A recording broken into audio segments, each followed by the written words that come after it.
I choose diversity because who wants a one flavor world?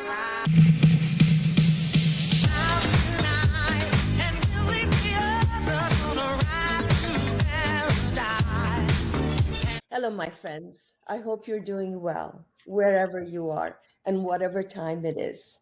Welcome back to Panacea9 by Gloria Y. We are well into a few episodes already. And as promised, we have two wonderful guests joining us today. And we're going to tackle some very challenging and very important matters regarding education. Education being one of the most important things in the prosperity of humankind. And I mean prosperity in every which way, not just financial. So our guests today are Rebecca Wesley Ellison and Khashayar Refahi. Hi, Rebecca. Hello. Thank you so much for inviting me. Oh, thank you for being here and imparting your knowledge and your experiences. Hi, Khashayar. Is it okay if I call you Khash? Yes, for sure. Hello, Gloria and everybody. I am very happy to be here with you guys. Wonderful. Wonderful to have you both. So Rebecca Wesley Ellison is the co-founder of Tarat Child Prosperity. Did I pronounce it right? That's perfect. Okay, I wasn't sure about that, and I should have checked it with you earlier, but I'll continue. So it's a Tanzanian-based nonprofit organization focused on early childhood education in community-based schools, sustainability, and economic development for women. She's also a consultant for a project with the Education Development Center and the Lego Foundation, leading a learning agenda study on play-based learning for children impacted by adversity in 5 different countries. She's a certified group relations consultant for the A.K. Rice Institute for the Study of Social Systems and Education, another nonprofit organization dedicated to the study of systems level dynamics and complex social behaviors amongst individuals, groups, institutions, and nations. Khashayar Refahi Khash was born in Iran, same country I was born in, and pursued his education at the BIHE, Bahai Institute for Higher Education. BHIE is an underground institution established by a persecuted religious minority denied access to public universities in Iran. After working for a few years under very difficult limitations, Khash continued his graduate studies here in Canada, I believe in Ottawa, if I'm not mistaken. He now lives in the Greater Toronto area in Canada with his family and works as a professional engineer. He also teaches soil mechanics to students at the aforementioned Institute for Higher Education in Iran via online instructions. Now, let's move on to the questions.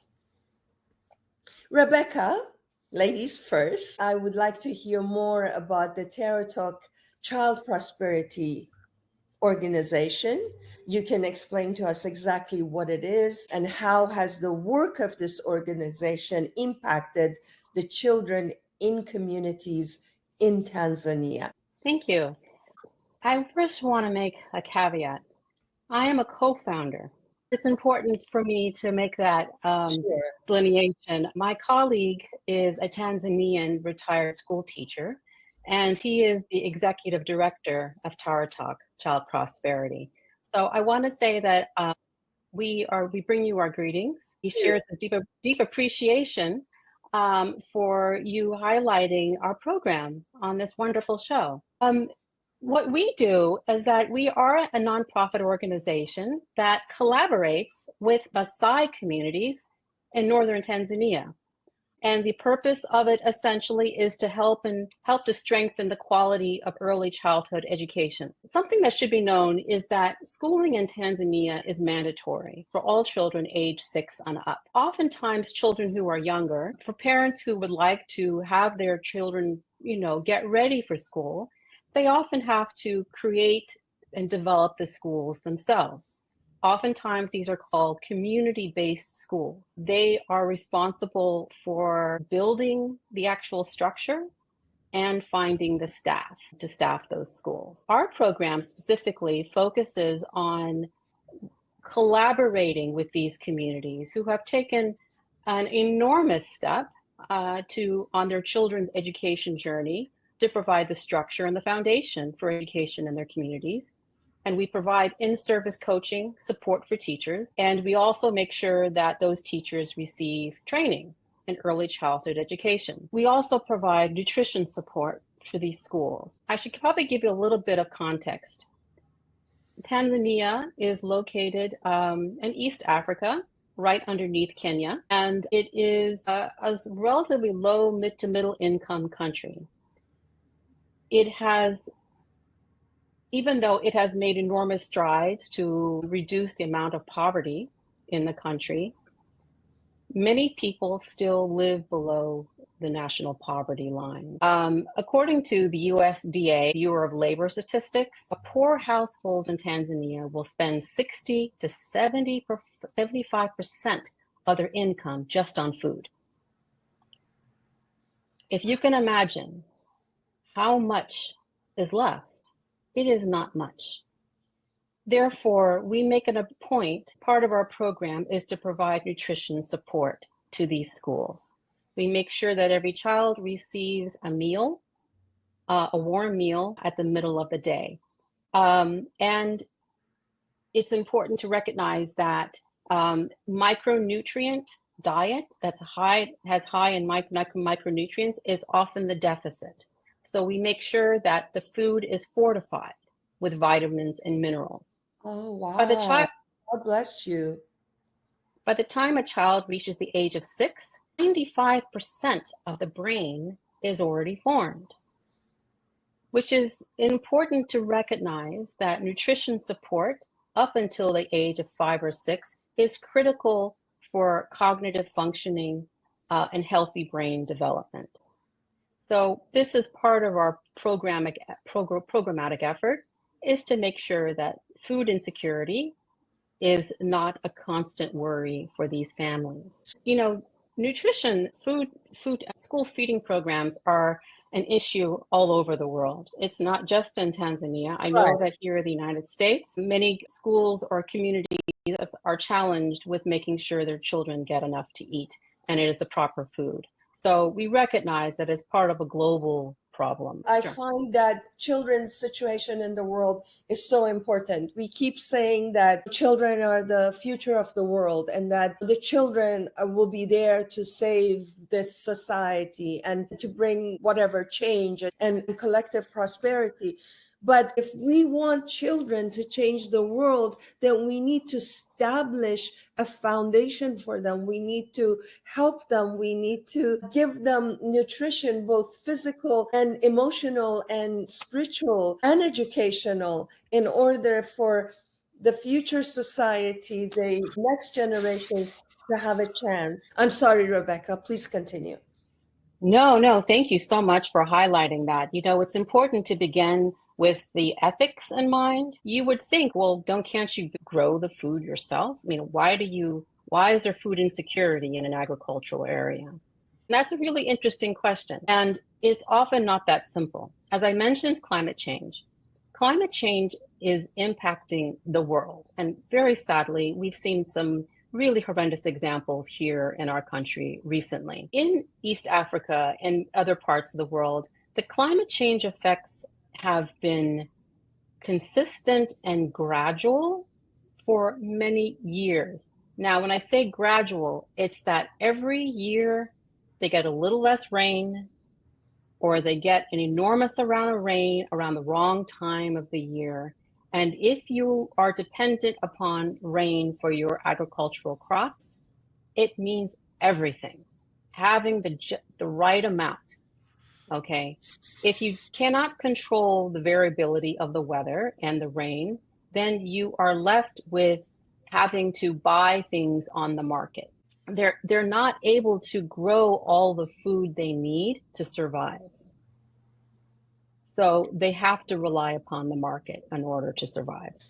Thank you, Rebecca. We'll come back to you with more questions on what your organization does for these children. I'm going to move on to Khash now and sort of divert the conversation a little bit from elementary education, from early childhood education to higher education. Khash, you grew up in a country where you were persecuted because of your affiliation to the Baha'i faith. So is it true that Baha'i youth have not been allowed to pursue higher education in any form, whether it's a open university, which is privately owned, but still under a government curricula, or government educations, or colleges, or even training centers? Is it true that they've been deprived of that education?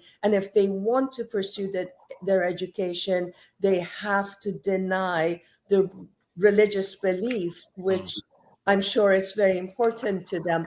And if so, how long has this been going on? Yes, unfortunately, it is true. It's been for many years that Baha'i youth in Iran have been denied access to a state or private universities, any kind of university that is available in Iran, solely because of their religious beliefs. After the revolution in 1979 in Iran, the universities were closed for maybe for 2 years, I think. And then after that, the Bahais were denied. Even people who were studying, they couldn't resume their studies.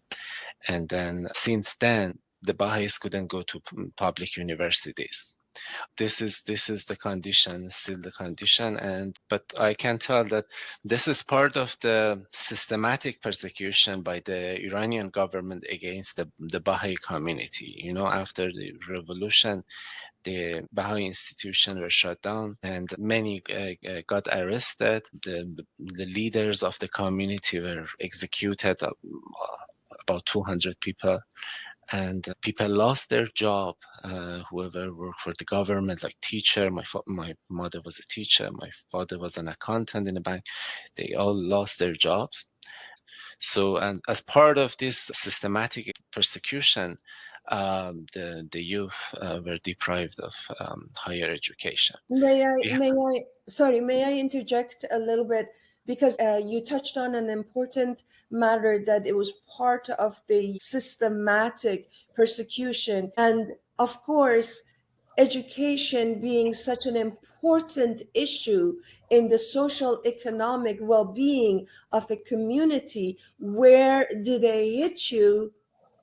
In education, they deprive you of higher education, and that way they think, or they believe, that your community will become so fragile, because it will, in 4 decades, we've had people who were students at that time in a university, they're now probably grandparents.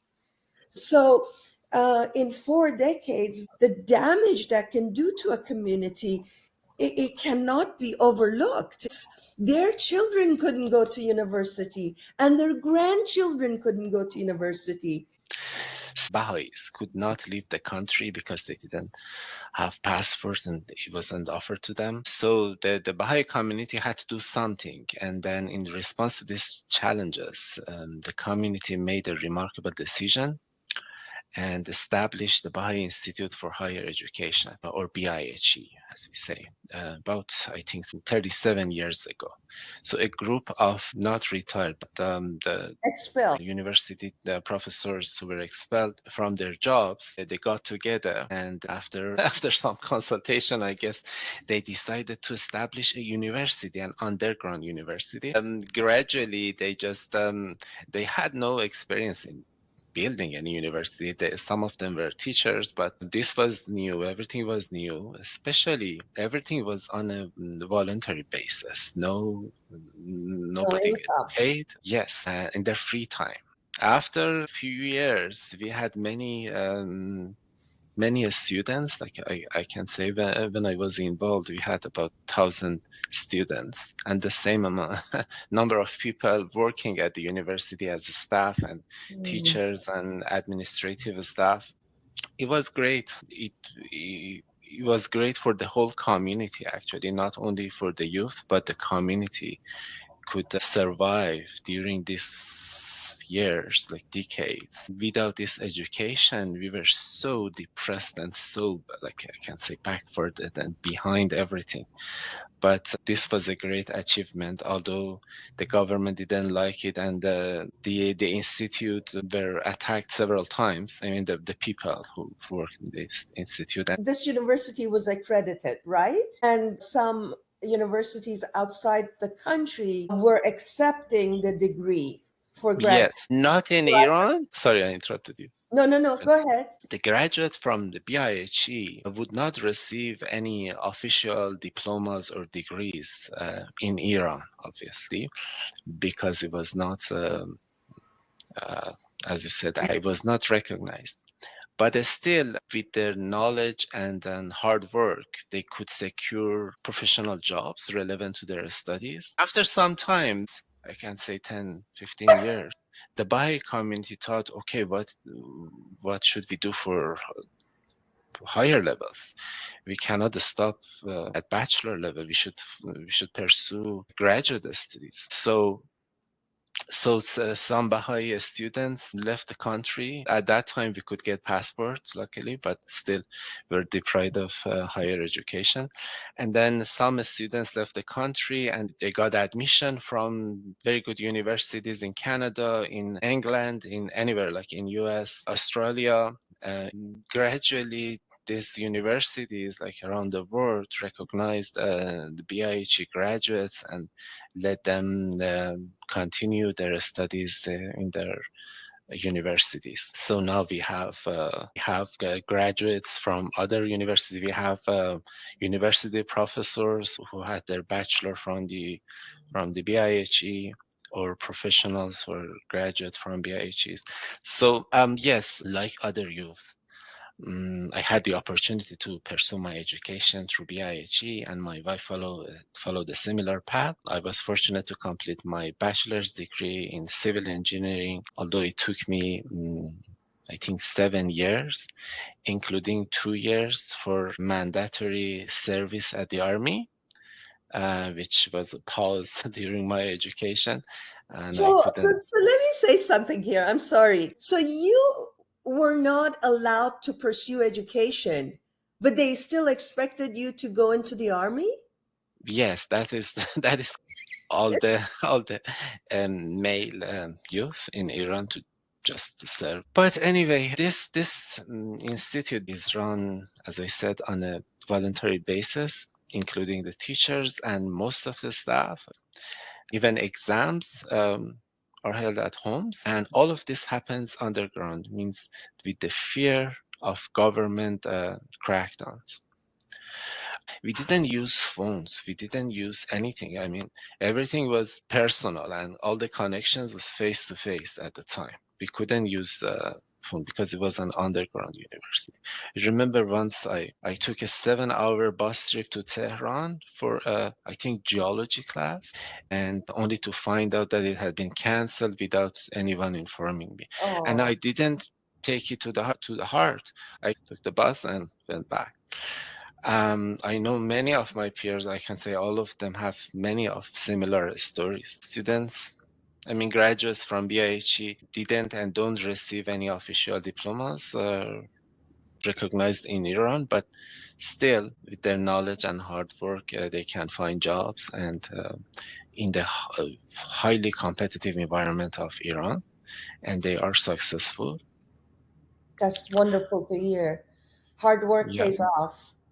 Yeah, we found our ways, but it was not easy. It was not as straightforward. It's always difficult and not perfect. Of course, it was not perfect, but the outcome, I think, the outcome is okay in this respect that we have many BIHE graduates studied in foreign universities, and some of them are university professors in different fields or high-level professionals. My classmate, Dr. Pedram Roshan, who is now at Google, he's working to develop quantum processors for super fast computers, which is the highest level of research is being done in He was a US.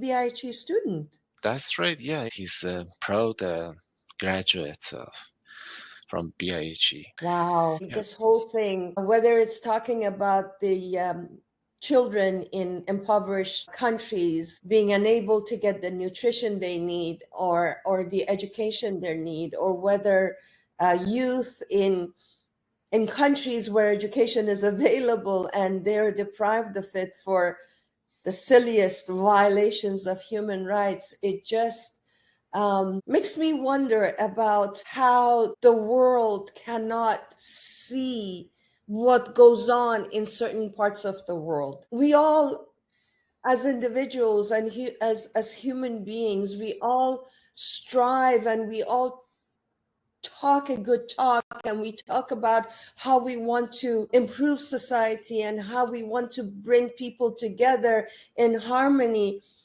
But in order to do that, we need to be aware of what goes on in certain parts of the world. We need to know things like Rebecca conveyed today, and the things that you conveyed about Baha'i education or Baha'i students acquiring higher education in Iran. I'm glad that you mentioned your friend Dr. Pedram Roshan, right?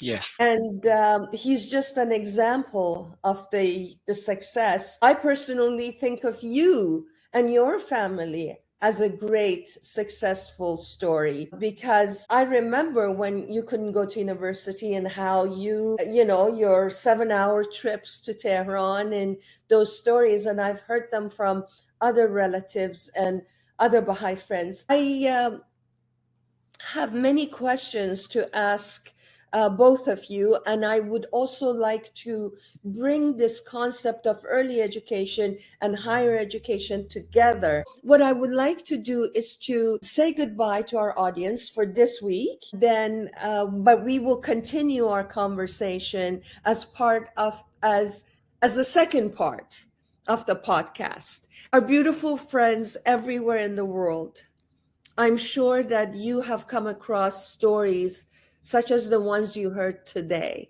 whether it's about children, youth, or adults, female or male, rich or poor. We need to come together to help the world grow. We need to empower ourselves as mothers, as fathers, as brothers, as sisters, because that is what the human community is. We are one big family. And it's through our collaboration, through our love for one another, and through our dedication to empowering each other that we can achieve the highest levels of humanity. Bye, everyone.